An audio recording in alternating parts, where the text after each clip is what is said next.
അതെ ഫ്രണ്ട്സ്, ഞാൻ അവിടെ ഇങ്ങനെ നിൽക്കുമ്പോൾ ഒരു വലിയ സാധനം കണ്ട്, നല്ല വലിയ സാധനം. ഞാനതിനെ എടുത്ത് പോയി നോക്കിയപ്പോഴാണ് അറിഞ്ഞത് അതൊരു ക്രെയിനാണ്.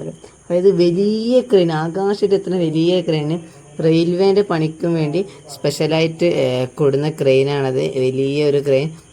അതായത് താന്നൂർ റെയിൽവേൻ്റെ പാലത്തിൻ്റെ പണി നടക്കുമ്പോൾ അതിൻ്റെ ലാസ്റ്റ് ഫിനിഷിങ് വർക്കിന് വേണ്ടി കൊടുന്നൊരു ക്രെയിനാണ്. അപ്പോൾ ഇത് നമ്മൾ ട്രെയിനിൽ നിർത്തുന്ന ഒരു രാത്രി 11-12 ടൈമിൽ ട്രെയിൻ നിർത്തുമോ, ആ ടൈമിൽ ലൈൻ മൊത്തം കട്ടാക്കുമോ, ആ ടൈമിലാണ് ഇവരെ പണി തുടങ്ങൽ. ഇത് ഈ വലിയൊരു ക്രെയിന് ഈ കട്ടകളൊക്കെ ഇതൊക്കെ എടുത്ത് അതിൻ്റെ പണിയൊക്കെ തുടങ്ങിയ പാലത്തമ്മ വെക്കലാണ്. അപ്പോൾ ഇതാണ് വീഡിയോ. ഇനി ഇതിൻ്റെ ബാക്കി വീഡിയോ ഉണ്ടെന്നുണ്ടെങ്കിൽ ഞാൻ ഇടുന്നതാണ്. അപ്പോൾ വീഡിയോ ഇഷ്ടപ്പെട്ട തീർച്ചയായിട്ടും ലൈക്ക് ചെയ്യുക, ഷെയർ ചെയ്യുക, സബ്സ്ക്രൈബ് ചെയ്യുക. അപ്പോൾ ഇനി അടുത്ത വീഡിയോയിൽ കാണാം. അതുവരെ ബൈ ബൈ.